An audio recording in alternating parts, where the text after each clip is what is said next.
जय माता दी। मित्रों, आज हम आपको एक कथा सुनाने जा रहे हैं जो आपके जीवन में सुख, समृद्धि और धन की वर्षा करेगी। तो चलिए कथा की शुरुआत करते हैं। ब्रह्मांड की प्रथम प्राणी माँ कुष्मांडा थी।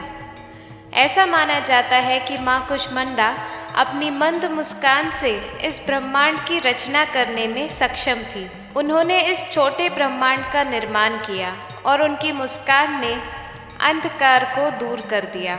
माँ कुष्मांडा ने इसे प्रकाश से भर दिया और इस ब्रह्मांड को नया जीवन दिया। माँ कुष्मांडा देवी इस स्वरूप को मालपुआ का भोग लगाना चाहिए, जिससे बुद्धि और ज्ञान की प्राप्ति होती है।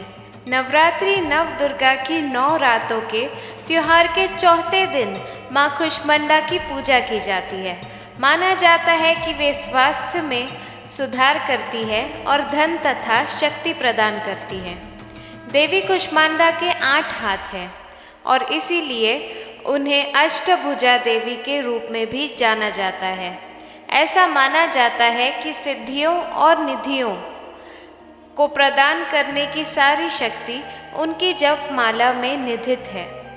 कहा जाता है कि उन्होंने अपनी हल्की सी मुस्कान से ही पूरे ब्रह्मांड की रचना की।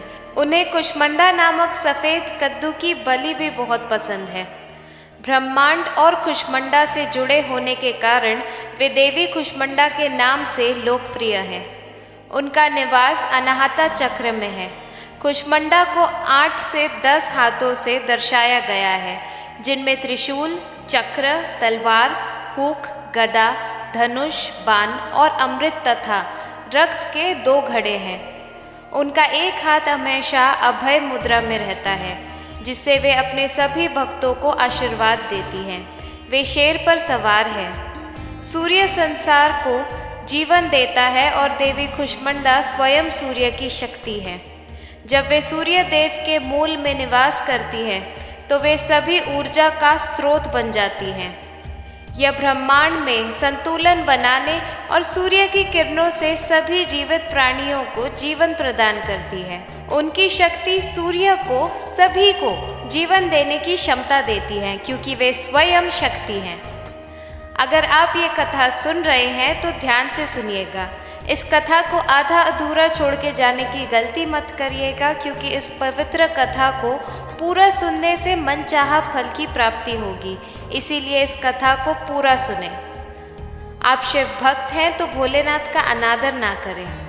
एक बार जाटुकासुर की हार के बाद महान असुर योद्धा सुकेश के पुत्र माली और सुमेरु नाम के 2 असुर भगवान शिव को प्रभावित करने और उनका आशीर्वाद पाने के लिए घोर तपस्या कर रहे थे। उनकी तपस्या इतनी तीव्र थी कि उनके शरीर से निकलने वाली ऊर्जा से वे चमकने लगे। सूर्य देव ने पृथ्वी पर बढ़ती से इस चमक को देखकर चिंता और उत्सुकता महसूस की। उन्होंने पृथ्वी पर जाकर इस चमक का कारण जानने का निश्चय किया। प्रकृति के नियम के अनुसार आकाशीय पिंड अपना स्थल नहीं छोड़ सकते, लेकिन सूर्य देव की जिज्ञासा इतनी बढ़ गई थी कि वे सौरमंडल से निकलकर पृथ्वी पर आ गए। इससे पूरे ब्रह्मांड में असंतुलन पैदा हो गया। सूर्य देव दोनों भाइयों के और करीब चले गए, जबकि वे ध्यान में लीन थे और इस बात से अनजान थे। परिणाम स्वरूप संपूर्ण विश्व और सौरमंडल अंधकार में डूब गया। अंधकार इतना गहरा था कि कोई भी नंगी आंखों से ब्रह्मांड को देख नहीं सकता था। इसके अलावा इसे गुरुत्वाकर्षण की हानि और आकाशीय पिंडों में असंतुलन आ गया। सूर्य देव को अचेत देखकर देवताओं के पिता ऋषि कश्यप बहुत दुखी हुए। उन्होंने शिव को श्राप दिया कि जैसे उन्होंने उनके पुत्र को मारा है, एक दिन वे अपने ही पुत्र को मार देंगे। शिव पार्वती के पास गए और उनसे अपनी गलती सुधारने के लिए मदद मांगी। उन्होंने पार्वती माँ को एहसास दिलाया कि वे सभी ऊर्जांचल हैं और ब्रह्मांड की माता हैं। पार्वती माँ ब्रह्मांड में उस स्थल पर गई जहाँ सूर्य देव स्थित थे। उन्होंने अपने तेज से अग्नि और प्रकाश से भरा एक गोल आकार पिंड बनाया, जिसे अब सूर्य के रूप में जाना जाता है। बाद में सुकेश और ऋषि कश्यप उस स्थल पर पहुँचे। सुकेश की आंखों में आंसू थे, जबकि ऋषि कश्यप क्रोधित थे। ऋषि कश्यप ने शिव को श्राप दिया कि जैसे उन्होंने उनके पुत्रों को मारा, एक दिन वे अपने ही बच्चे को मार देंगे। शिव ने सुकेश और ऋषि कश्यप को इस स्थिति का समाधान पाने के लिए देवी पार्वती के पास जाने को कहा। ऋषि कश्यप सूर्यदेव को जीवित करने के लिए देवी अदिति के साथ देवी पार्वती के पास गए। देवी पार्वती रसोई में गई और 2 बर्तन ले आई। उन्होंने उन दोनों से एक एक बर्तन में अपना खून भरने को कहा। ऋषि कश्यप ने अपनी शक्ति से उन दोनों के शरीर के खून से बर्तन भर दिया। फिर दूसरे बर्तन अपने आप अमल से भर गए। पार्वती जी ने ऋषि कश्यप से पवित्र रक्त और अमल को सूर्य देव के मुंह में डालने को कहा।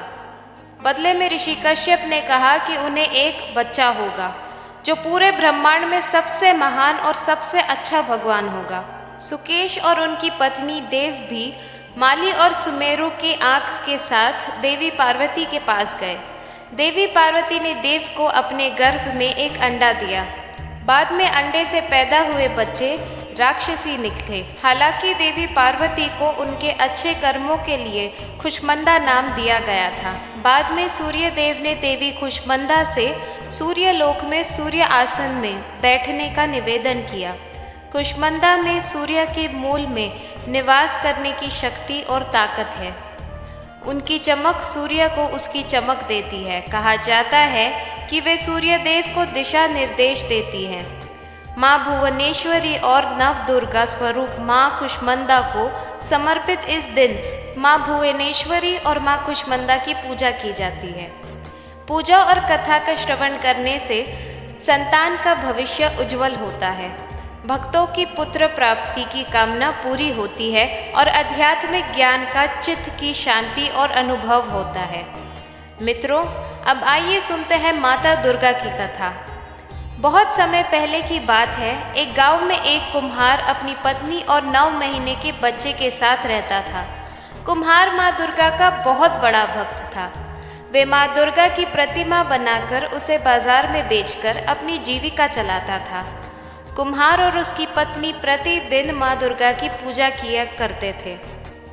कहते हैं कि माता अपने सच्चे भक्तों की परीक्षा अवश्य लेती है। एक बार कुम्हार माँ दुर्गा की प्रतिमा बनाने के लिए मिट्टी को अपने पैरों से रौंद रहा था। वे आंखें बंद करके माँ दुर्गा का ध्यान करते हुए मिट्टी को रौंद रहा था। कुम्हार की पत्नी खाना बनाने में व्यस्त थी और उसने अपने बच्चे को बाहर चारपाई पर सुला दिया था। कुम्हार को अपने बच्चे के कारण पर बहुत गुस्सा आया और उसने चारों तरफ देखा। माँ दुर्गा को अपने भक्त के मन में कुछ भाव है, इसीलिए उन्होंने सोचा कि कुम्हार के लिए कैसा भाव बनता है। कुम्हार के गुस्से को देखकर माँ ने अपने भक्तों को आकर्षण किया और उनसे एक आकार में आए, जिसे कुम्हार का गुस्सा भाग गया। कुम्हार ने देखा कि ये तो वो सामान्य प्राणी है जिसे उसकी पत्नी ध्यान रखने के लिए कह रही थी। ये सब देखकर माता अपने भक्त की परीक्षा ले रही थी। कुम्हार ने समझा कि ये प्राणी उसका स्वामी भक्त है, तो उसने प्राणी का जीवन अकेले जीने की कसम खाई। कुम्हार ने प्राणी को घर में ले आया और साथ रख लिया और कुछ दिन बाद प्राणी की मांग और सुख शांति की गति, मस्ती और प्यार देखकर कुम्हार को समझ आ गया कि ये सब कुछ माँ दुर्गा का आशीर्वाद है। देवी का आशीर्वाद लेकर कुम्हार अपने मन में कोई भी पाप नहीं रखता। उन्होंने सोचा कि मेरी बेटी है तो कहाँ घूमने जाना चाहिए, तो इसीलिए उन्होंने समझ लिया कि उनके पास इतना बड़ा धर्ममंत्र है कि वो अपने आशीर्वाद से एक दिन जीवन में समृद्धि और सुख प्रदान करने वाले हैं। इस तरह माँ का आशीर्वाद से कुम्हार को अब कोई भी पाप ना रहा। आज के समय में उनका जीवन सुखमय हो गया। माता भुवनेश्वरी भगवान शिव की तरह पीले रंग के विविध वस्त्र और आभूषण धारण किए हुए हैं।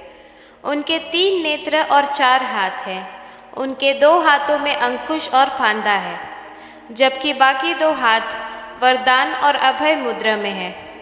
उनका ये स्वरूप शांत मुद्रा में है, जो अपने भक्तों को एक तक देखते हैं। अब सुनते हैं प्राचीन काल की कथा। प्राचीन काल में पृथ्वी पर केवल जल ही जल था। भगवान विष्णु शेषनाग के सहारे सो रहे थे। तभी उनके कान में मैल से मधु और कैतव नामक दो महापराक्रमी राक्षस उत्पन्न हुए। वे सोचने लगे कि हमारी उत्पत्ति का कारण क्या है। अचानक आकाश में भगवती का महामंत्र गूंज उठा, जिसे सुनकर वे दोनों उस मंत्र को दोहराने लगे और हजारों वर्षों तक तपस्या करने लगे। उनकी तपस्या से प्रसन्न होकर आकाशवाणी हुई, दैत्यों, तुम्हारी तपस्या से मैं प्रसन्न हूँ, कोई भी वरदान मांगो। दोनों दैत्यों ने वरदान मांगा कि उन्हें कोई भी देवता या दानव पराजित न कर सके। वरदान प्राप्त करने के बाद मधु और कैतव अहंकारी हो गए और जल आधारित जानवरों के साथ समुद्र में इधर उधर घूमने लगे। इस दौरान उन्होंने भगवान ब्रह्मा को देखा, जो कमल के आसन पर बैठे सृजन कार्य में व्यस्त थे। दैत्यों ने भगवान ब्रह्मा से कहा, हे दिव्य प्राणी, आप उस ऊंचे स्थान पर क्यों बैठे हैं जो केवल बहादुर और विजयी लोगों के लिए है? या तो नीचे उतर आओ, या हमें अपना आधिपत्य स्वीकार करो, या युद्ध में अपनी क्षमता प्रमाणित करो। भगवान ब्रह्मा ने समझा कि इन दैत्यों का मुकाबला कोई नहीं कर सकता, जो आदि देवी के वरदान से शक्तिशाली हो गए थे। उन्होंने मन ही मन सोचा, केवल विष्णु ही मुझे इस विपत्ति से बचा सकते हैं। विष्णु गहरी नींद में थे। ब्रह्मा जी ने कहा, यदि विष्णु नहीं जाग रहे हैं तो ये अवश्य ही निद्रा देवी का काम है। मुझे पहले सर्वोपरि देवी को प्रसन्न करना होगा ताकि विष्णु जाग जाएं। ब्रह्मा जी ने देवी से प्रार्थना की, हे देवी, ये आपकी इच्छा है कि विष्णु माया का प्रभाव में है। आप ही मेरी एकमात्र आशा हो। कृपया विष्णु जी को इस निद्रा से जगाओ। देवी की कृपा से विष्णु जाग गए। जम्हाई लेते हुए उन्होंने भगवान ब्रह्मा को भयभीत मुद्रा में देखा और पूछा, हे कमल में जन्मे भगवान, आपको यहाँ आने का क्या कारण है? ब्रह्मा जी ने उत्तर दिया, हे ब्रह्मांड के भगवान, आपके कान के मैल से उत्पन्न दो असुर मुझे धमकी दे रहे हैं। उन्होंने देवी से शक्तिशाली वरदान प्राप्त किया है और पूरी तरह से शक्ति के नशे में हैं। वे मुझसे युद्ध के लिए ललकार कर रहे हैं। भगवान विष्णु मुस्कुराए और बोले, हे ब्रह्मा जी, आप चिंता ना करें, मैं इन मूर्खों को आवश्यक सबक सिखाऊंगा। इसी बीच मधु और कैतव वहां पहुंच गए। भगवान विष्णु ने 5000 वर्षों तक उनके साथ युद्ध किया। अंततः उन्होंने देवी योगमाया से सहायता मांग ली। देवी ने उन्हें आश्वासन दिया कि वे उन दैत्य को अपनी माया से मोहित कर देंगी। योगमाया की माया से दैत्यों ने भगवान विष्णु को पराजित करने की योजना बनाई, लेकिन अंत में भगवान विष्णु ने उन्हें पराजित किया। मैं तुम पर प्रसन्न हूँ कि तुम मुझसे इतने समय से युद्ध कर रहे हो, लेकिन क्या तुम मुझसे कोई वरदान मांगना चाहते हो? उन्होंने पूछा।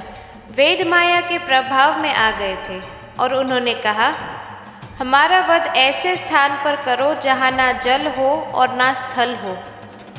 भगवान विष्णु ने उन्हें अपनी जांघ पर रखकर चक्र से उनके मस्तक को देह से अलग कर दिया। इस प्रकार मधु और कैतव का वध हुआ।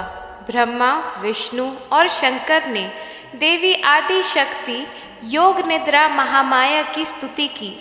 देवी ने उन्हें कहा कि उन्हें सृजन, पालन और संहार का देव माना जाएगा। ब्रह्मा जी ने देवी से पूछा, अभी चारों ओर केवल जल ही जल फैला हुआ है, तीनों देवता शक्तिहीन हैं। देवी ने मुस्कुराते हुए कहा और एक सुंदर विमान प्रस्तुत किया।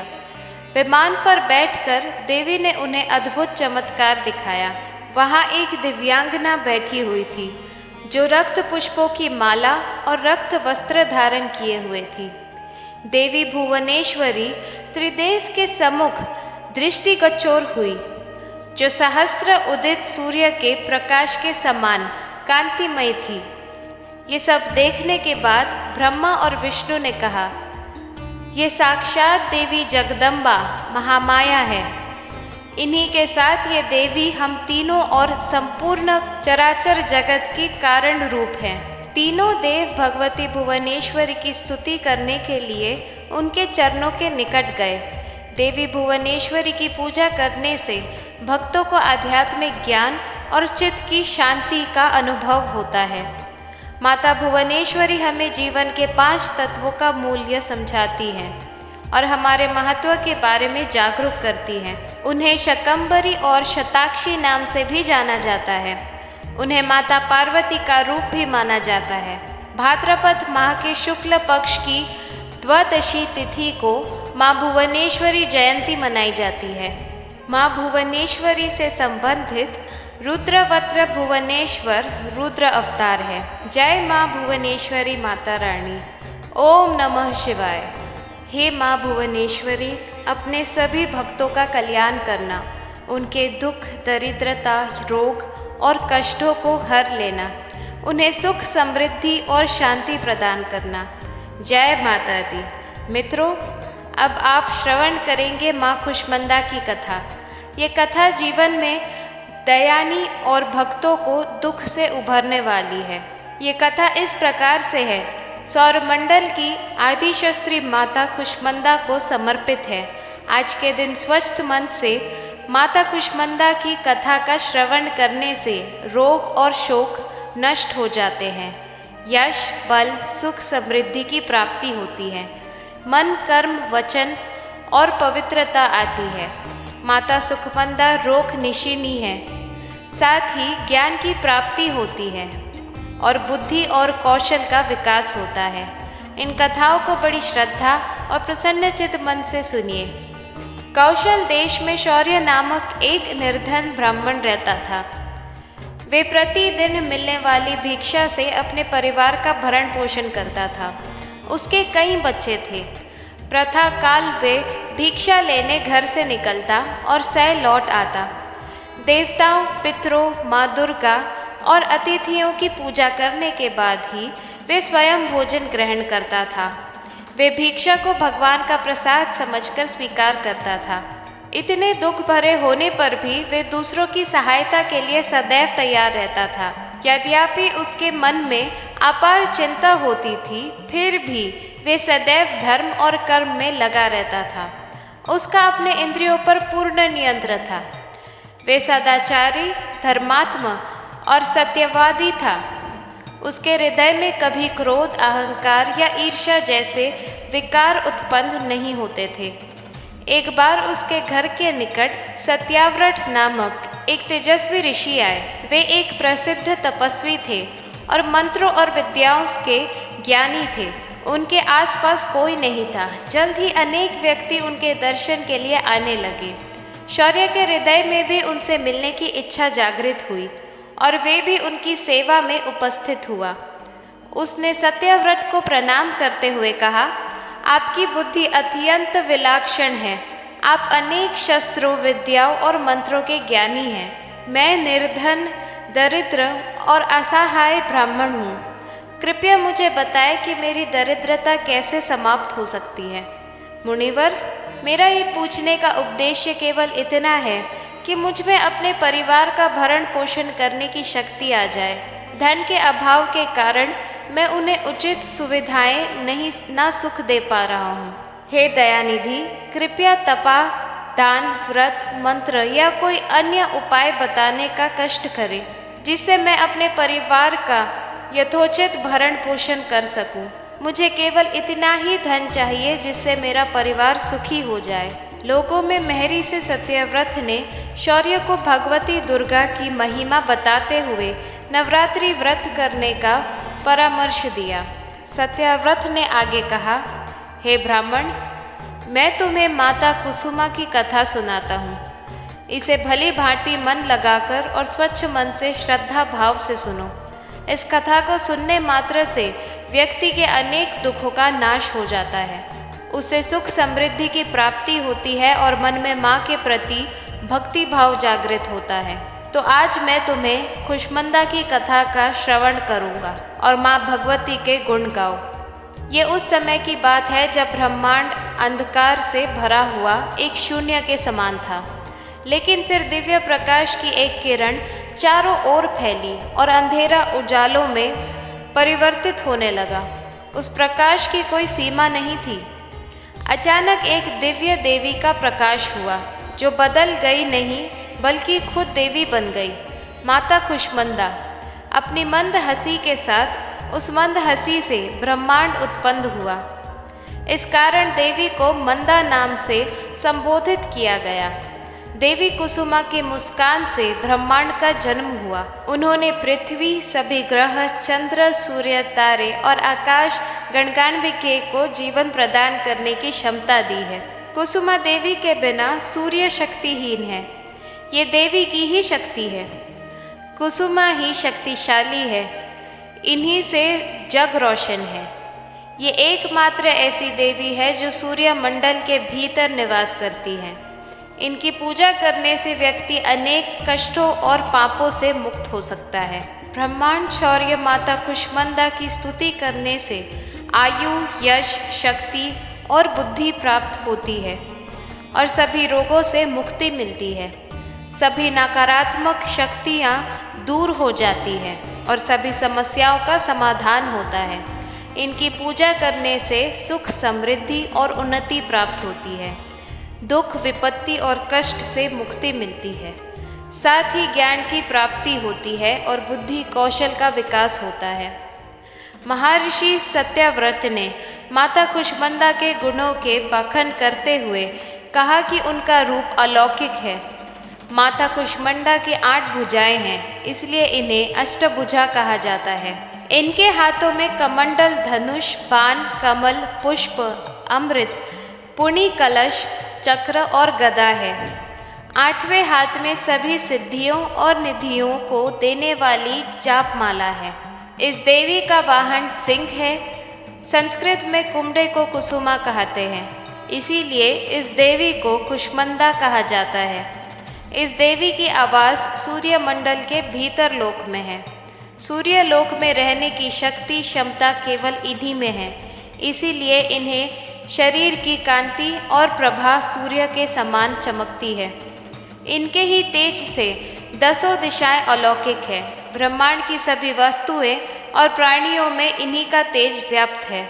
मित्रों, इस तरह महाला से सत्यव्रत ने शौर्य को नवरात्रि व्रत करने का परामर्श दिया। शौर्य ने सत्यव्रत को अपना गुरु बनाकर उनसे माया बीज नामक भुवनेश्वरी मंत्र की दीक्षा ली। तत्पश्चात नवरात्रि व्रत रखकर उस मंत्र का नियमित जाप आरंभ कर दिया। उसने भवानी, दुर्गा और माता कुष्मांडा की भक्ति पूर्णक आराधना की। 9 वर्षों तक प्रत्येक नवरात्रि में वे भगवती दुर्गा की माया बीज मंत्र का निरंतर जाप करता रहा। शौर्य की भक्ति से प्रसन्न होकर 9वें वर्ष की नवरात्रि में अष्टमी की आधी रात को देवी भगवती साक्षात प्रकट हुई और शौर्य को उसका अभिष्ट चिंतन प्रदान किया। मित्रों, इस वीडियो को बोलते समय मुझसे कोई त्रुटि हो गई हो तो मैं क्षमा चाहती हूँ। उम्मीद है आप सभी को ये वीडियो अच्छी लगी होगी। अगर आप शिव के सच्चे भक्त हैं तो हमारे चैनल भक्ति का ब्रह्मांड को सब्सक्राइब करें और वीडियो को लाइक करके कमेंट में हर हर महादेव ज़रूर लिखें। जय माता दी।